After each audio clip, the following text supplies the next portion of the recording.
Fascicule 37. Personnalité de l'univers local. À la tête de toute personnalité de Nébadon se tient le Fils créateur et Maître-Fils, Michael, le Père et souverain de l'univers. Coordonné en divinité et complémentaire en attributs créatifs se trouve l'Esprit Mère de l'univers local, la divine ministre de Salvington. Et ses créateurs sont, dans un sens très littéral, le Père-Fils et l'Esprit Mère de toutes les créatures natives de Nébadon. Au cours des fascicules précédents, nous avons décrit les ordres de filiation créés. Des exposés ultérieurs dépeindront les esprits tutélaires et les ordres ascendants de filiation. Dans le présent fascicule, nous analyserons principalement un groupe intermédiaire, les aides de l'univers, mais nous étudierons brièvement aussi certains esprits supérieurs stationnés dans Nébadon et certains ordres de citoyens permanents de cet univers local. 1. Les aides de l'univers. Beaucoup d'ordres exceptionnels généralement groupés dans cette catégorie ne sont pas révélés, mais les aides de l'univers tels qu'ils sont présentés dans ces fascicules comprennent les 7 ordres suivants. 1. Les radieuses étoiles du matin. 2. Les brillantes étoiles du soir. 3. Les archanges. 4. Les très hauts assistants. 5. Les hauts commissaires. 6. Les surveillants célestes. 7. Les éducateurs des mondes des maisons. Le premier ordre des aides de l'univers, les radieuses étoiles du matin, n'a qu'un seul représentant dans chaque univers local, il est le premier-né de toutes les créatures qui en sont natives. La radieuse étoile du matin de notre univers est connue sous le nom de Gabriel de Salvington. Il est chef exécutif de tout Nébadon. Il opère comme représentant personnel du fils souverain et comme porte-parole de son consort créatif. Dans les premiers temps de Nébadon, Gabriel travaillait tout seul avec Michael et l'esprit créatif. À mesure que l'univers croissait et que les problèmes administratifs se multipliaient, il bénéficia d'un état-major personnel d'assistants non révélés, et finalement ce groupe s'accrut par la création du corps des étoiles du soir de Nébadon. 2. Les brillantes étoiles du soir. Ces brillantes créatures furent conçues par les Melchizedek et ensuite amenées à l'existence par le Fils créateur et l'Esprit créatif. Elles servent en beaucoup de qualités, mais principalement comme agents de liaison de Gabriel, le chef exécutif de l'univers local. Une ou plusieurs d'entre elles ont comme fonction de le représenter sur la sphère capitale de chaque constellation et de chaque système de Nébadon. En tant que chef exécutif de Nébadon, Gabriel assiste à la plupart des conclaves de Salvington, soit comme président de droit, soit comme observateur, et il arrive souvent que 1000 de ces conclaves tiennent leurs sessions simultanément. Les brillantes étoiles du soir représentent Gabriel en ces occasions, il ne peut se trouver simultanément en 2 endroits à la fois, et ces superanges compensent cette limitation. Ils accomplissent un service analogue pour le corps des filles instructeurs de la Trinité. Bien que Gabriel soit personnellement occupé à ses devoirs administratifs, il maintient, par les brillantes étoiles du soir, le contact avec toutes les autres phases de la vie et des affaires de l'univers. Elles l'accompagnent toujours dans ses tournées planétaires et se rendent souvent en mission spéciale auprès des planètes individuelles comme ses représentantes personnelles. Lors de telles missions, elles ont parfois été appelées « l'ange du Seigneur ». Elles vont fréquemment sur Uversa pour représenter la radieuse étoile du matin devant les tribunaux et les assemblées des anciens des jours, mais voyagent rarement hors des confins d'Orvonton. Les brillantes étoiles du soir forment un ordre double exceptionnel, dont certains membres font partie par dignité créée et d'autres par aboutissement de service. Dans Nébadon, ce corps compte 13 641 superanges, dont 4 832 sont de dignité créée, et 8 809 des esprits ascendants qui ont atteint ce but de service exalté. Parmi ces étoiles du soir ascendantes, beaucoup ont commencé leur carrière universelle en tant que séraphins, d'autres se sont élevés en partant de niveaux non révélés de la vie des créatures. Tant qu'un univers n'est pas ancré dans la lumière et la vie, ce corps supérieur reste accessible, en tant que but d'aboutissement, aux candidats à l'ascension. Les 2 catégories de brillantes étoiles du soir sont facilement visibles aux personnalités moroncielles et à certains types d'êtres matériels supramortels. Les membres créés de cet ordre intéressant, aux talents variés, possèdent une force d'esprit qui peut se manifester indépendamment de leur présence personnelle. Le chef de ces super-anges est Gavalia, le premier-né de l'ordre de Nébadon. Depuis que Christ Michael est revenu de sa triomphale effusion sur Urantia, Gavalia a été affecté au ministère des mortels ascendants. Pendant les derniers 1900 ans d'Urantia, son associé Galantia a maintenu son quartier général sur Jérusalem, où il passe à peu près la moitié de son temps. Galantia est le premier des super-anges ascendants qui ait atteint cette haute situation. Les brillantes étoiles du soir ne se groupent ni ne s'organisent en compagnie autrement que dans leur association habituelle par paire pour de nombreuses affectations. On ne les charge pas beaucoup de missions concernant la carrière ascendante des mortels, mais, quand ils sont ainsi commissionnés, ces super-anges n'opèrent jamais seuls. Ils travaillent toujours par paire, un être de dignité créé et une étoile du soir ascendante. L'une des hautes charges des étoiles du soir consiste à accompagner les files avonales d'effusion dans leur mission planétaire, à la manière dont Gabriel accompagna Michael au cours de son effusion sur Urantia. Les deux super-anges accompagnateurs sont les supérieurs hiérarchiques de la mission et y servent comme commandants conjoints des archanges et de toutes les autres personnalités affectées à l'entreprise. C'est le Seigneur de ces commandants super-angéliques qui, au moment et à l'âge opportun, dit au fils avonal d'effusion, « Occupe-toi des affaires de ton frère ». Des pères similaires de ces super-anges sont affectés au corps planétaire des fils instructeurs de la Trinité, qui fonctionnent pour établir l'âge consécutif à l'effusion, ou âge de l'aurore spirituelle sur un monde habité. Dans ces affectations, les étoiles du soir servent de liaison entre les mortels du royaume et le corps invisible des fils instructeurs. Les mondes des étoiles du soir. Le 6e groupe de mondes de Salvington et ses 42 satellites tributaires sont affectés à l'administration des brillantes étoiles du soir. Les 7 mondes primaires sont présidés par les ordres créés de ces super-anges, tandis que les satellites tributaires sont administrés par des étoiles du soir ascendantes. Les satellites des 3 premiers mondes sont occupés par les écoles des fils instructeurs et des étoiles du soir consacrées aux personnalités spirituelles de l'univers local. Les 3 groupes suivants sont occupés par des écoles conjointes similaires consacrées à la formation des mortels ascendants. Les satellites du 7e monde sont réservés aux délibérations trines des fils instructeurs, des étoiles du soir et des finalitaires. Depuis quelque temps, ces super-anges ont été étroitement identifiés avec le travail du corps de la finalité dans l'univers local, ils sont associés de longue date avec les fils instructeurs. Il existe une liaison d'une puissance et d'une importance prodigieuse entre les étoiles du soir et les messagers de gravité attachés au groupe de travail des finalitaires. Quant au 7e monde primaire lui-même, il est réservé aux affaires non révélées concernant les relations futures qui s'établiront entre les fils instructeurs, les finalitaires et les étoiles du soir, quand la manifestation super-universelle de la personnalité de Dieu le Suprême aura complètement émergé. 3. Les archanges. Les archanges sont la progéniture du Fils créateur et de l'Esprit mère de l'univers.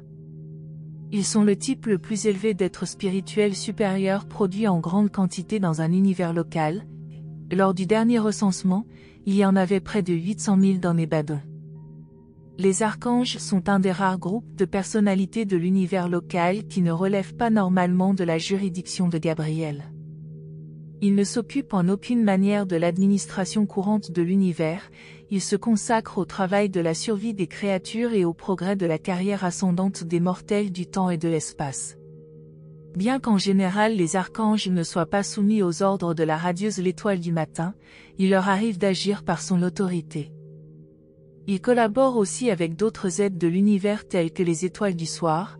Des exemples en sont fournis par certaines opérations décrites dans le récit de la transplantation de la vie sur votre monde.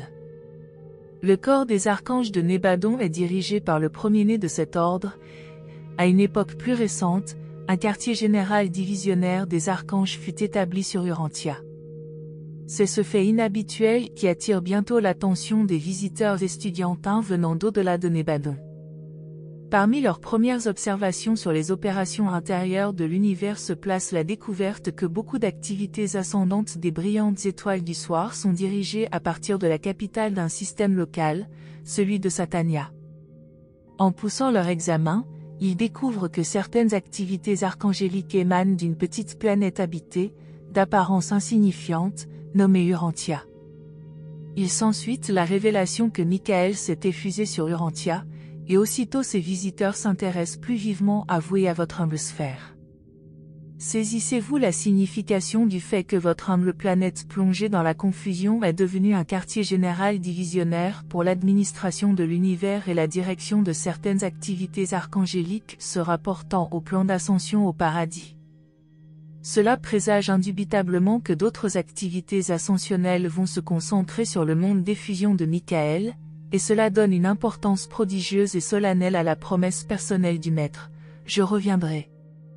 Les archanges sont en général affectés au service et au ministère de l'ordre avenal de filiation, mais seulement après avoir passé par un entraînement préliminaire étendu dans toutes les phases de travail des divers esprits tutélaires. Un corps de 100 archanges accompagne chaque fils paradisiaque qui s'effuse sur un monde habité, ce corps lui est temporairement affecté pour la durée de cette effusion.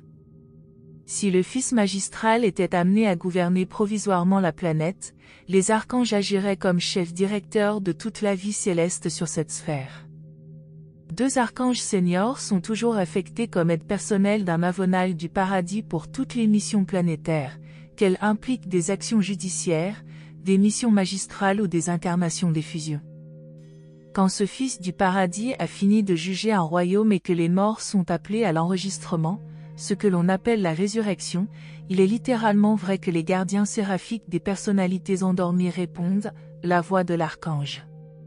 La liste d'appels d'une fin de dispensation est promulguée par un archange assistant. C'est l'archange de la résurrection parfois dénommé « l'archange de Michael ». Les mondes des archanges.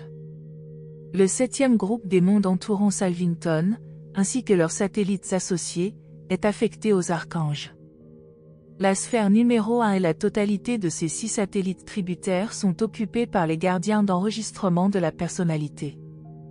Cet immense groupe d'archivistes s'affaire à mettre à jour le curriculum de chaque mortel du temps, depuis le moment de sa naissance et pendant sa carrière dans l'univers local, jusqu'à ce que l'intéressé quitte Salvington pour le régime super-universel ou qu'il soit rayé de l'existence enregistrée, par ordre des anciens des jours. C'est sur ces mondes que les enregistrements de personnalité et les garanties d'identification sont mis en ordre, classés et préservés pendant la période intermédiaire entre le décès humain et lors de la repersonnalisation, la résurrection d'entre les morts. 4. Les très hauts assistants. Les très hauts assistants sont un groupe de volontaires dont l'origine est extérieure à l'univers local. Ils sont temporairement missionnés pour observer ou représenter l'univers central et les super-univers auprès des créations locales.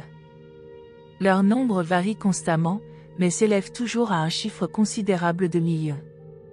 De temps en temps, nous bénéficions ainsi du ministère et de l'assistance d'êtres originaires du paradis tels que perfecteurs de sagesse, conseillers divins, censeurs universels, esprits inspirés de la Trinité, fils trinitisés, messagers solitaires, supernafins, seconafins, tertiafins et autres bienveillants ministres. Ils séjournent auprès de nous en vue d'aider nos personnalités natives dans leur effort pour amener tous Nébadon en harmonie plus complète avec les idées d'Orvonton et les idéaux du paradis. N'importe lequel de ces êtres peut servir volontairement dans Nébadon et donc être techniquement hors de notre juridiction, mais, quand ces personnalités des super-univers et de l'univers central y opèrent en mission, elles ne sont pas entièrement affranchies des règles de l'univers local où elles séjournent, bien qu'elles continuent à fonctionner en tant que représentants des univers supérieurs et à travailler conformément à leurs ordres de mission dans notre royaume. Les très hauts assistants ont leur quartier général sur Salvington dans le secteur de l'Union des Jours, et ils opèrent dans Nébadon sous la supervision suprême de cet ambassadeur de la Trinité du Paradis.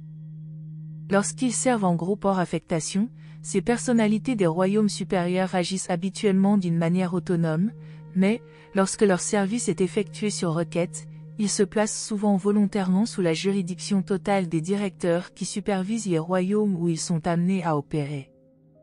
Les très hauts assistants servent à l'échelon de l'univers local et des constellations, sans être directement attachés au gouvernement des systèmes et des planètes.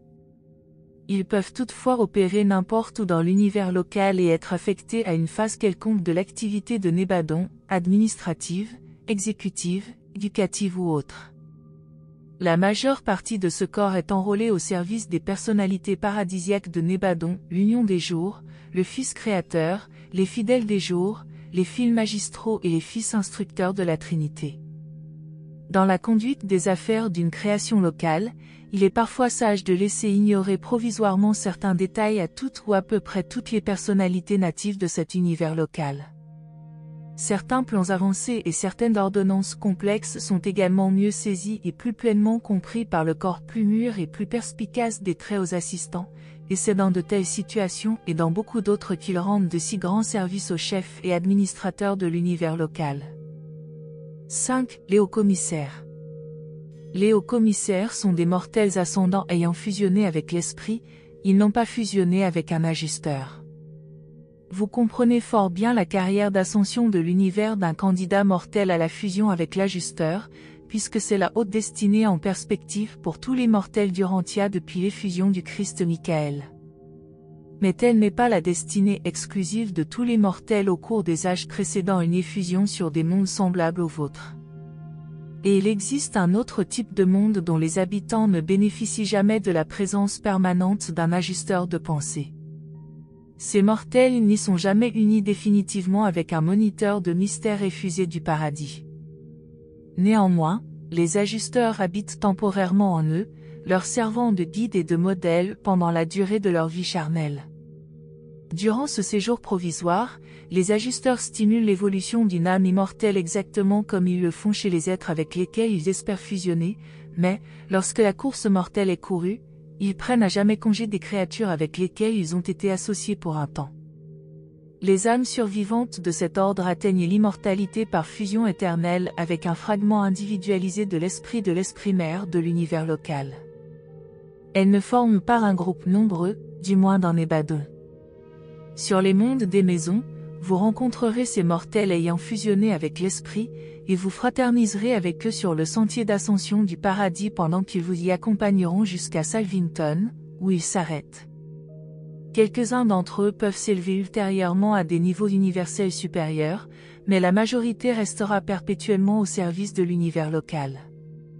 En tant que classe, ils ne sont pas destinés à atteindre le paradis. N'ayant pas fusionné avec un ajusteur, ils ne deviennent jamais des finalitaires, mais ils finissent par être enrôlés dans le corps de la perfection de l'univers local. Ils ont obéi en esprit au commandement du Père, soyez parfaits. Après avoir atteint le corps de la perfection de Nébadon, les ascendeurs ayant fusionné avec l'esprit peuvent accepter le rôle d'aide d'univers. C'est l'une des voies qui leur sont ouvertes pour continuer leur croissance expérientielle. Ils deviennent alors candidats à des commissions chargées du haut service d'interpréter les points de vue des créatures évoluantes des mondes matériels auprès des autorités célestes de l'univers local. Les hauts commissaires commencent leur service sur les planètes en tant que commissaires raciaux. En cette qualité, ils interprètent les points de vue des diverses races mortelles et dépeignent leurs besoins. Ils sont suprêmement dévoués au bien-être des races humaines dont ils sont les porte-paroles. Ils cherchent toujours à obtenir pour elles la miséricorde, la justice et un traitement équitable dans toutes les relations avec d'autres peuples. Les commissaires raciaux interviennent dans une interminable série de crises planétaires et servent d'expression articulée à des groupes entiers de mortels en lutte. Après avoir acquis une longue expérience dans la résolution de problèmes sur les mondes habités, les commissaires raciaux sont élevés à des fonctions d'un niveau supérieur et finissent par atteindre le statut de haut commissaire de l'univers local, et dans cet univers local.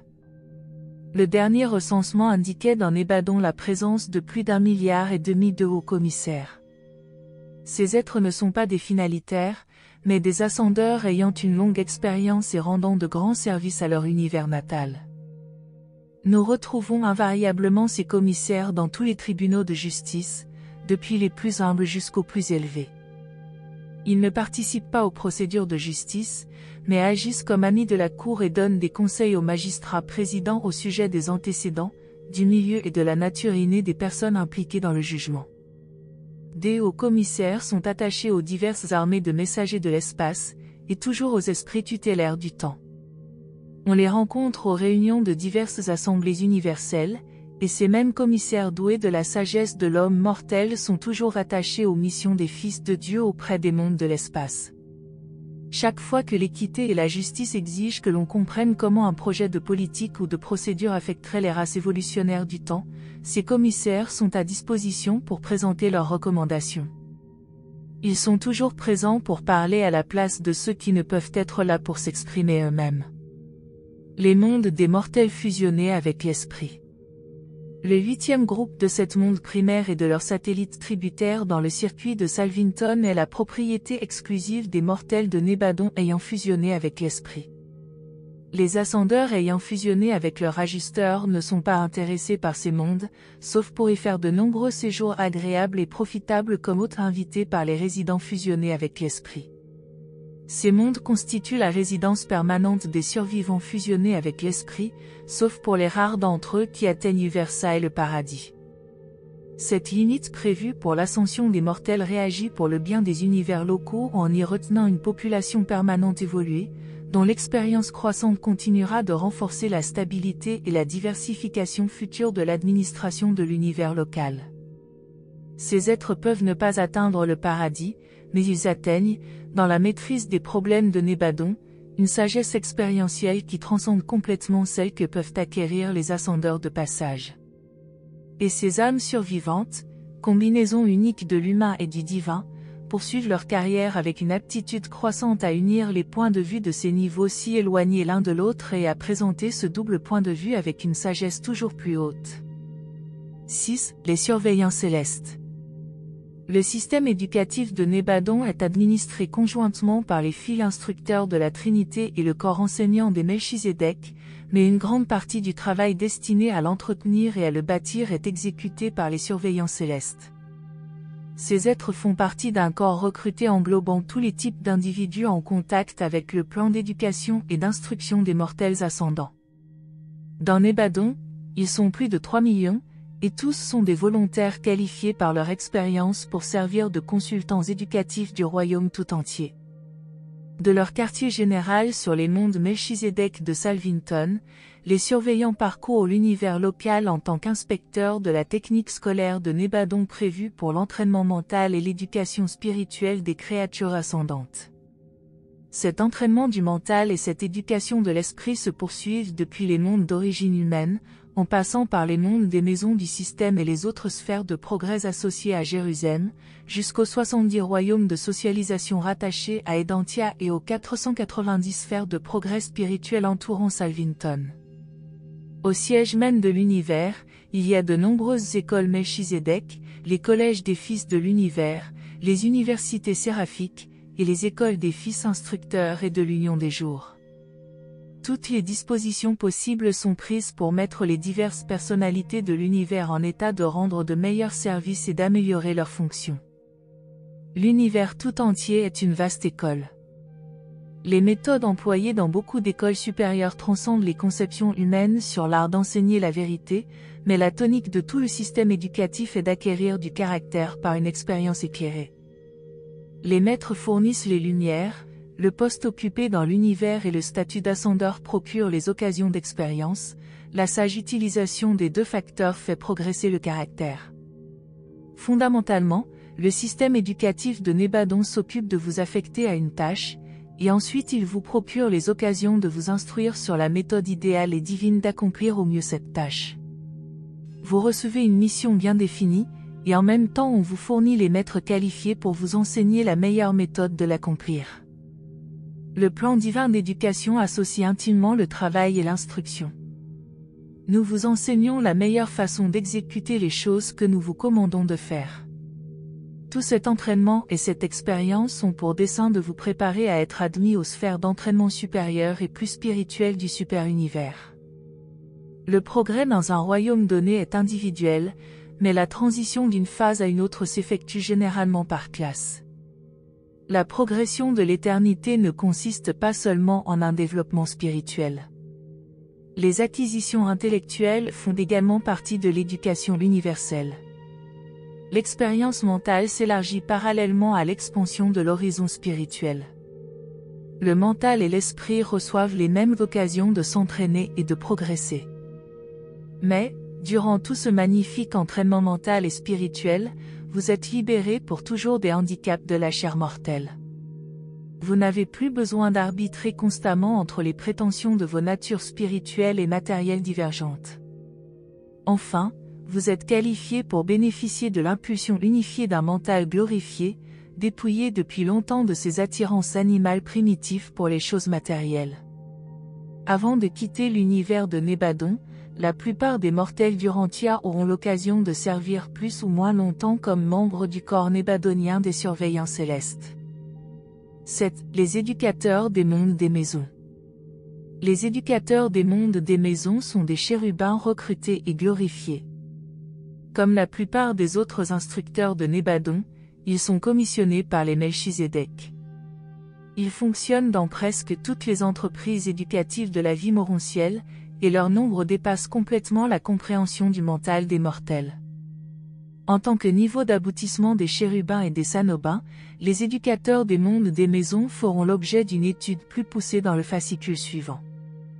En tant qu'éducateurs jouant un rôle important dans la vie moroncielle, nous les analyserons d'une manière plus détaillée dans le fascicule intitulé « La vie moroncielle ».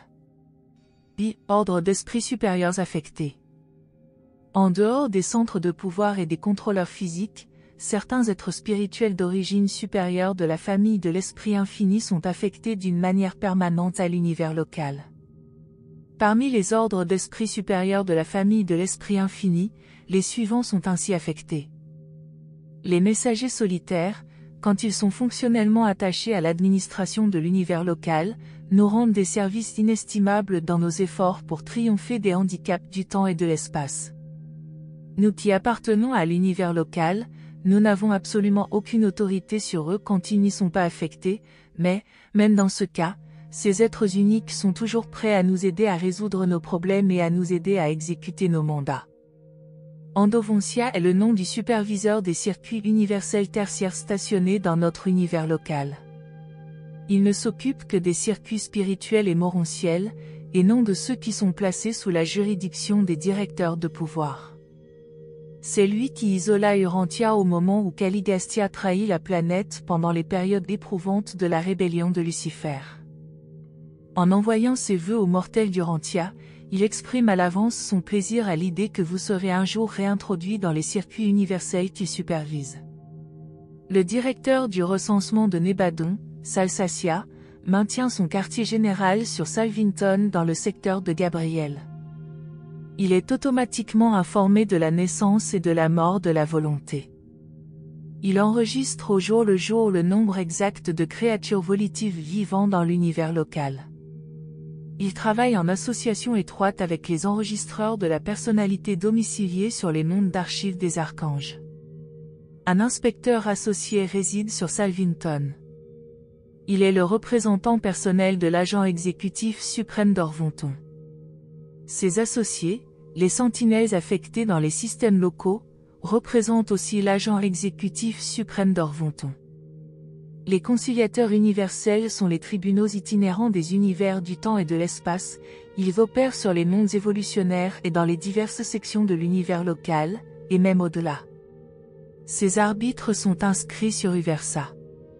Le nombre exact de ceux qui opèrent dans Nébadon n'est pas donné, mais j'estime que notre univers local contient environ 100 millions de commissions de conciliation. Quant aux consultants techniques, les penseurs juridiques du royaume, nous en avons notre quote-part d'environ un demi-milliard. Ces êtres sont les vivantes et circulantes bibliothèques juridiques expérientielles de tout l'espace. En ce qui concerne les archivistes célestes, les séraphins ascendants, nous en avons 75 dans Nébadon. Ce sont les archivistes seniors ou superviseurs. Les étudiants en cours d'entraînement de cet ordre sont au nombre de presque 4 milliards. Le ministère des 70 milliards de compagnons de la Moroncia dans Nébadon est décrit dans les exposés traitant des planètes de transition des pèlerins du temps. Chaque univers a son propre corps d'anges indigènes. En certaines circonstances, il est néanmoins très utile d'avoir l'assistance de ces esprits supérieurs ayant leur origine en dehors de la création locale. Les supernaphins rendent certains services rares et exceptionnels. Celui qui est présentement le chef des séraphins d'Urantia est un supernaphin primaire du paradis. On rencontre des segonaphins réflectifs en tous les lieux où opère le personnel du super-univers, et un grand nombre de tertiaphins sont temporairement de service comme très hauts assistants. 9. Citoyens permanents de l'univers local. À l'instar des super-univers et de l'univers central, l'univers local a ses ordres de citoyenneté permanente qui incluent les types créés suivants. 1. Les Susacia. 2. Les Univitatia. 3. Les fils matériels. 4. Les créatures médianes. Ces natifs de la création locale, ainsi que les ascendeurs fusionnés avec l'esprit et les spirongas, qui sont classifiés autrement, constituent une population de citoyens relativement permanente. En gros, les êtres de ces ordres ne sont ni ascendants ni descendants. Ils sont tous des créatures expérientielles, mais leur expérience croissante continue à être mise au service de l'univers à leur niveau d'origine. Bien que ce ne soit pas entièrement vrai pour les fils adamiques et les créatures médianes, c'est relativement vrai pour les autres ordres. Les Susacia. Ces êtres merveilleux résidant sur Salvington, siège de notre univers local, et y opèrent comme citoyens permanents. Ils sont les brillants descendants du Fils créateur et de l'Esprit créatif, et sont étroitement associés aux citoyens ascendants de l'univers local, les mortels fusionnés avec l'esprit appartenant au corps de perfection de Nebadon. Les Univitatia. Chacun des amas de sphères architecturales formant le quartier général des 100 constellations bénéficie du ministère continu d'un ordre d'êtres résidentiels connu sous le nom d'Univitatia. Ces enfants du Fils créateur et de l'Esprit créatif constituent la population permanente des mondes sièges des constellations. Ce sont des êtres non reproducteurs existant sur un plan de vie situé à peu près à mi-chemin entre le statut semi-matériel des fils matériels domiciliés au siège des systèmes, et le plan plus nettement spirituel des mortels fusionnés avec l'esprit et des Susacia de Salvington, mais les Univitatia ne sont pas des êtres morontiels. Ils accomplissent pour les mortels ascendants qui traversent les sièges des constellations l'équivalent de ce que les natifs de Havona apportent aux esprits pèlerins qui passent par la création centrale. Les fils matériels de Dieu. Quand la liaison créative entre le Fils créateur et la représentante dans l'univers de l'Esprit infini, l'Esprit mère de l'univers, a complété son cycle, quand il ne survient plus de descendants de leur nature conjuguée, le Fils créateur personnalise alors sous forme duelle son dernier concept d'être et confirme ainsi définitivement sa propre origine duelle. En lui-même et de lui-même, il crée alors les admirables et superbes fils et filles de l'ordre matériel de filiation universelle. Telle est l'origine de l'Adam et de l'Ève originelle de chaque système local de Nebadon. Ils forment un ordre de filiation reproducteur, ayant été créés mâle et femelle. Leurs descendants opèrent comme citoyens relativement permanents des capitales de système, bien que certains d'entre eux soient commissionnés comme Adams planétaires. Quand un fils et une fille matériels sont envoyés en mission planétaire, ils ont la charge de fonder la race adamique du monde en question, une race prévue pour s'amalgamer en fin de compte avec les habitants mortels de cette sphère. Les Adams planétaires sont des fils à la fois ascendants et descendants, mais nous les classons généralement comme ascendants. Les créatures médianes.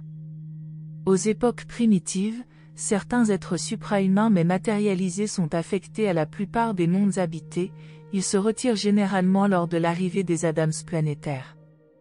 Les opérations de ces êtres et les efforts des fils matériels pour améliorer les races évolutionnaires se traduisent fréquemment par l'apparition d'un nombre limité de créatures difficiles à classer. Ces êtres uniques se trouvent souvent à mi-chemin entre les fils matériels et les créatures évolutionnaires, d'où leur appellation de créatures médianes. Dans un sens comparatif, ces médians sont les citoyens permanents des mondes évolutionnaires.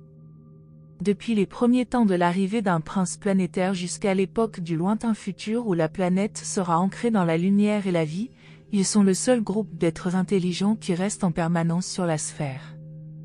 Sur Urantia, les ministres médians sont en réalité les conservateurs effectifs de la planète, en pratique, ils sont les citoyens d'Urantia. Il est vrai que les mortels sont les habitants physiques et matériels d'un monde évolutionnaire, Mais votre vie à tous est si courte, vous ne vivez que si peu de temps sur votre planète de nativité. Vous naissez, vous vivez, vous mourrez et vous passez sur d'autres mondes de progrès évolutionnaire. Même les êtres suprahumains qui servent sur les planètes comme ministres célestes n'y ont que des affectations temporaires, très peu d'entre eux sont attachés longtemps à une sphère donnée. Cependant, les créatures médianes assurent la continuité de l'administration planétaire en face d'agents célestes toujours changeants et d'habitants mortels variant constamment. Pendant tous ces changements et remplacements incessants, les créatures médianes restent sur la planète où ils poursuivent leur travail sans interruption.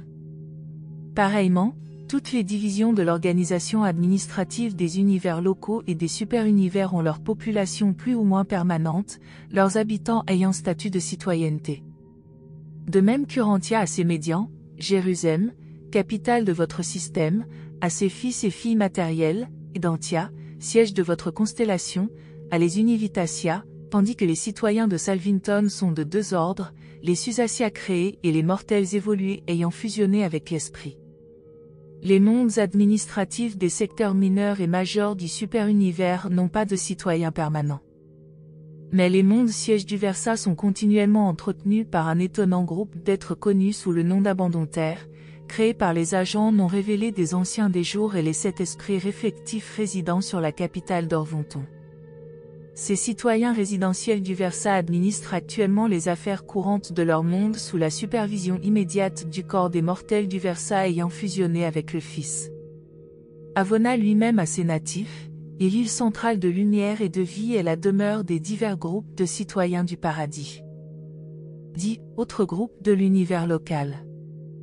À côté des ordres séraphiques et des ordres de mortels que nous analyserons dans des fascicules ultérieurs, de nombreux autres êtres travaillent à entretenir et à perfectionner une organisation aussi gigantesque que l'univers de Nébadon, où il y a déjà plus de 3 millions de mondes habités, avec le chiffre de 10 millions en perspective.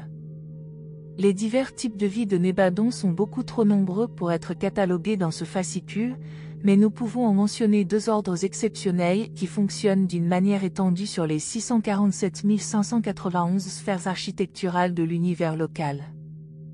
Les Spirongas sont les descendants spirituels de la radieuse étoile du matin et du Père Melchizedek. Ils sont exemptés de l'extinction de la personnalité, mais ne sont ni des êtres ascendants ni des êtres évolutionnaires. Ils ne s'occupent pas non plus fonctionnellement du régime d'ascension évolutionnaire.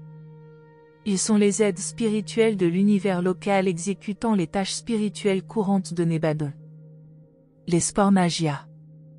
Les mondes sièges architecturaux de l'univers local sont des mondes réels, des créations physiques. Leur entretien physique implique beaucoup de travaux pour lesquels nous sommes assistés par un groupe de créatures physiques appelées Spornagia, qui se consacrent aux soins et à la culture des aspects matériels des mondes sièges, depuis Jérusalem jusqu'à Salvington. Les Spornagia ne sont ni des esprits ni des personnes, ils sont un ordre animal d'existence, mais, si vous pouviez les voir, vous conviendriez qu'ils paraissent être des animaux parfaits. Les diverses colonies de courtoisie sont domiciliées sur Salvington et ailleurs.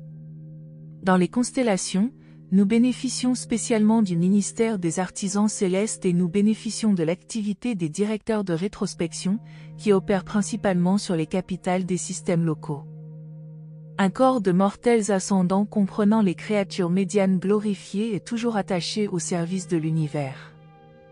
Après avoir atteint Salvington, ces ascendeurs sont utilisés dans une variété à peu près infinie d'activités touchant la conduite des affaires de l'univers. À partir de chaque niveau d'aboutissement, ces mortels en progrès reviennent en arrière et descendent tendre une main secourable aux compagnons qui les suivent dans la montée. Les mortels de cet ordre qui séjournent temporairement sur Salvington sont affectés sur demande à presque tous les corps de personnalités célestes comme aides, étudiants, observateurs et instructeurs. Il existe encore d'autres types de vie intelligente qui s'intéressent à l'administration d'un univers local, mais le plan de cet exposé ne comporte pas d'autres révélations sur ces ordres de création.